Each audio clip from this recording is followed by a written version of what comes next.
Hello and welcome back to Short Story Focus. Thank you for stopping by. I do appreciate it. Tonight we're going to be looking at a short story that begs the question, is it more important to have knowledge or kindness and humanity within you? Or can you have both?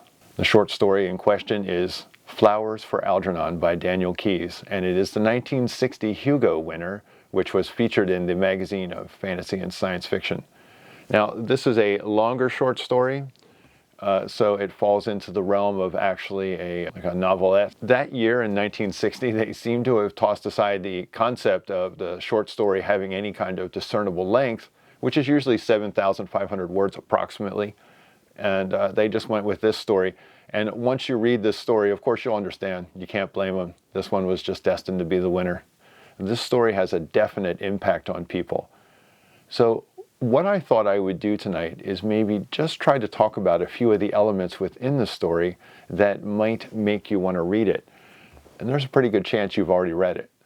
This story exists as its short version, which is a very long short story.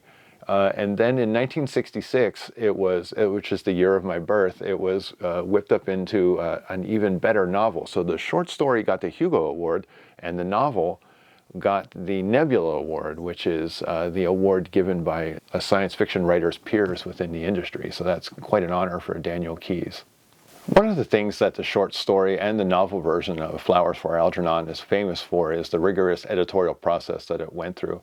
I've read several articles over the years where Daniel Keyes detailed not only the trials that he went through working on the shorter version and also on the novel. Keyes was encouraged by his editor to keep going deeper and more depth into the story and more into the kind of the heart of the tale, and so that helped it become the initial short story that it was. And then, of course, it was made up into an award-winning novel, which eventually became a movie. So this story has gone through a rigorous editorial process that was more or less shared with the public, which is not something that you see a whole lot with short stories or novels. So it was kind of a fascinating look behind the scenes at just how difficult that is. But, more to the point, if you read a good novel, very often there was a good editor involved too. I don't have it on official sources, but I'm pretty sure that this is the most reviewed science fiction short story out there. I guess I could declare at this point, I can see why. This is an excellent short story. I mean, this is really something.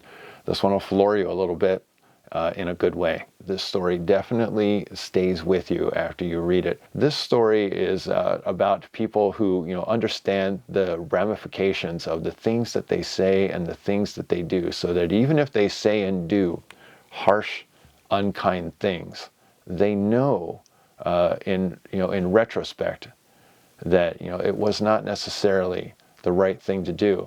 And so there is self-analysis of their own behavior. It's interesting. It's a story about psychology, and it's a story where, as the people see the power of science and medicine and psychology unfolding, it causes many reactions within them.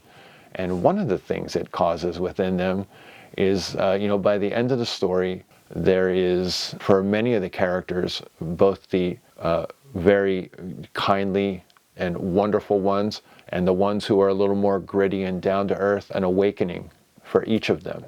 One of the interesting things about the story to me is that Charlie is a man with an IQ of 68, and after he has a procedure done to him in the story, his IQ eventually begins to climb. And before his IQ was adjusted, he lived in ignorant bliss. And so the Eden narrative is not wasted on you if you notice it in the story. Charlie lives in his own Garden of Eden, and so the serpent of science shows up one day and offers him, the gift of knowledge. And so Charlie is so excited about this procedure, and he takes it on. And in the story, you notice this through his journal entries, which are rife with misspellings and misunderstandings, even just complete blindness really to what's going on around him. And over time, he not only perceives everything around him, he begins to exceed others in perception. He begins to see where he was blind in his life. So I find that a very interesting aspect of this story. But as Charlie, who is now Charles, his internal monologue continues to progress. He almost unfortunately, shamefully remembers that people said things to him that he didn't even really realize they were saying things to him, because his IQ was so low that he was just bereft of any intelligence or capacity for understanding what was being said to him, how it was being said, or what it was about. And when he reaches the zenith of his modified intelligence, people look at him and laugh, because now, instead of him being the fool, now he is such a supreme master that when he speaks to them, it has the exact same reaction for them. And it was just a fascinating thing to kind of suss out in the story. At first they laughed at him because he was truly a fool. He was a man who had almost no intelligence. And at the end, they laugh because they're so overwhelmed by his superior intellect that, they can do nothing but just laugh in the face of the awesomeness of what is before them, because they just can't even understand it. One of the more poignant things that happens in the story, as Charlie grows into the man who others will start calling Charles, because he winds up becoming mountains in size smarter than the scientists who are around him, is that his friends, Joe Carp and Frank Riley, where he works, where he worked as a janitor, are afraid of him. At one point he makes a change to the production line where he works and causes massive improvements. And that just freaks everybody out. There are always people who react negatively, or they at least react strongly to huge positive changes in other people. Have you ever seen somebody change for the better and felt like it worried you about them? And I think it's always like that with changes. But sometimes someone changes because they go off to school, or they go off to the military, or they go off to some other institution, and they learn to be way better than they are. They get multiple degrees and you don't see them for a very long time. And when they come back, they are so profoundly changed that, it's hard for you to compute and to process the changes that are within them. And so in the story, this happens in a compressed scale. Over a period of weeks and months, the simpleton Charlie, the foil of every joke and scenario at work, becomes the man who changes their production line and increases profits by $10,000. Charlie lived in this Eden full of all of these people who, they picked on him, they joked around with him. It was definitely like a blue collar, humor situation with him. That it was probably it was portrayed as crass and definitely at his expense. They weren't laughing with him, they were laughing at him. And by the end of that small situation within the story, there are 800 people, with the exception of one woman, who want him kicked out of work. They don't want him in the workplace anymore. He scares them. They're afraid of him because he has attained knowledge. He has eaten of the apple of the tree of knowledge. And he knows, and they know that he knows, that when he looks at them, he doesn't mean to be, but he's far better than all of them. So he's gone from their willing foil and their willing court jester to mentally their king. And it's so this godlike change in him is explained by the fact that one day at work they hand him a piece of paper and it has everybody on it who signed a petition to have him fired. But he notices in just a glance that there's one woman who didn't. And that's the capacity of his intelligence. With just a glance, he can see among 801 people the one who didn't sign. If you want to do an interesting thought experiment about how people in this story might have reacted to Charlie as his intelligence grew to godlike realms, imagine your recent reaction to AI. And now imagine what Charlie symbolized to the people in the story and the world that they live in. He works in a factory full of blue-collar people who, at best, finished high school and then had no other desires to improve themselves in any way other than to settle down and have families and live nice, ordinary lives, which is completely acceptable and completely normal until you find yourself mirroring up against this new kind of human being, and then it begins to make you feel an inadequacy you never realized you had before. I have to say that this story is a little difficult for me to talk about in a creative aspect, because I feel like, once again, it's been reviewed so much, but also because when I was young, I had dyslexia, and so I had a lot of learning abilities that I had to get around, learning disabilities, I should say. I feel empathy for what Charlie was going through. Because I understand what it's like to be seen as an outsider, because when you have dyslexia, you need a lot of extra help at school, and everybody who doesn't need help sees you going off to get the help. So you do become an outsider. You do become a little bit of the other, and so I can relate to that in just the smallest sense, and I would not want to create any kind of a misunderstanding. I still had a lot of friends at school and still had a blast and still carried on and acted like a kid as much as anybody else did. And I liked books and science fiction and art back then when I was a kid too. So it's just one of those things, they tell you different things, about yourself when you're going through situations like that, just like they told Charlie different things about himself.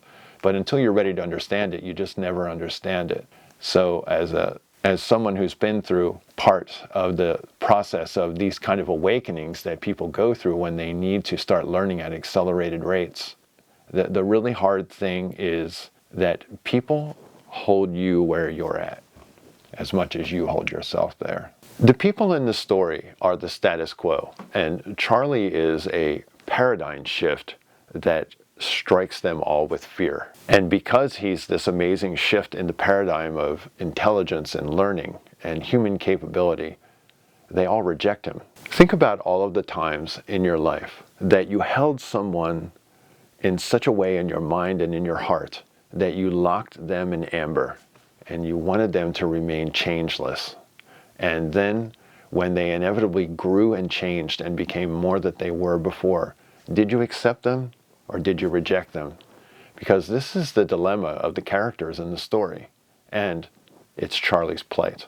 I think that Joseph Campbell described this in different ways within his cosmogonic cycle, but one of the ways that it was at least hinted at were the threshold guardians. So we all face these people and these characters in our lives who don't want to let us progress or warn us of stepping beyond into progression. There are always worries and concerns when you're going to embrace sudden change, especially if you do like a paradigm shift and you're really going to change your life. And it's an important thing to understand that once you've decided to do that, you've already done it. So that can be especially hard for people, because if you do make a paradigm shift in your life, the most important part of a paradigm shift is that you've accepted it before you make it. And I know that's counterintuitive, but that is how they work. Sooner or later, there will be people who really want the old you to stay, and there will be people who have already embraced the new you, and you have to cross over between those two things. And when you do that, you're going to lose and you're going to win. And Charlie really, really feels the losing and the winning. Throughout the story, there is the overarching motif of the loss of innocence and the gaining of knowledge and the price that you pay for those two things. So Charlie has tasted the forbidden fruit of knowledge and has gained awareness, and it has set him apart, much like another first man, right, Adam, having tasted the fruit of knowledge and gained the benefit of insight and awareness. Charlie has now become a cast out. Charlie has been cast out from many things that he loved, but by being cast out, much like anyone who was ever cast out, you have a whole new world in front of you. And so with his new super intellect, having been cast out from one thing, Charlie just moves on. One of the things that becomes apparent to everyone around Charlie, or Charles, within the story, even the people who get very close to him, is that he has very quickly become leaps and bounds smarter than all of them. His IQ is in excess of 200. And so not only can he attain knowledge quickly, he can tear through the hardest books in the world and the most deep, labyrinthine reading that you can imagine that would take you weeks to get through. He reads in hours. But now he can also make the connections.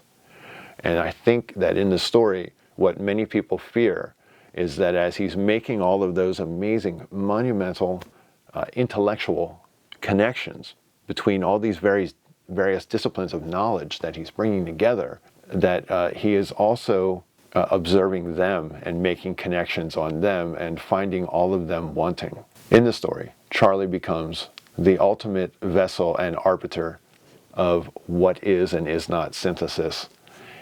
He is able to operate at a level that no one has ever seen, and he's learned to do it very quickly. And then from going from this godlike ability to synthesize knowledge and, almost at a glance, he becomes someone who has to research his own undoing. And in the researching of his own undoing, we have where the story goes from there. And so the story takes a poignant turn that reminds us all of our own humanity. If you've never read it, or you haven't read it for a long time, you owe it to yourself to read it again, because you're a different person now too, just like Charlie was. Before I go, I would like to give a word of thanks to Matt over at Bookpilled. Today, it's just amazing. Matt took a moment within his own review of Avram Davidson's short story collection that he was reviewing today on the Bookpilled page over here on YouTube. And he mentioned my review of Were All the Seas with Oysters by Avram Davidson, and the fact that both of us were a bit underwhelmed with Avram Davidson thus far. I've noticed that I've had an uptick in subscribership today, and that is directly because Matt made that recommendation. So I see that many of you are here and you've come over, based on Matt putting in a good word for me. So, Matt, Bookpilled, Pillbugs, I really appreciate you all coming over here and subscribing to my channel. Your participation in my little experiment here in reviewing just short stories is just vastly, greatly appreciated. You guys really made my day. Matt, you really made my day, brother. And I got to say thanks. That's incredibly helpful to put in a good word for a fledgling booktuber like that. And I would like to thank all of you who subscribed too. I'd like to thank you for stopping by and checking out my channel. I really do appreciate it, and you have a great day.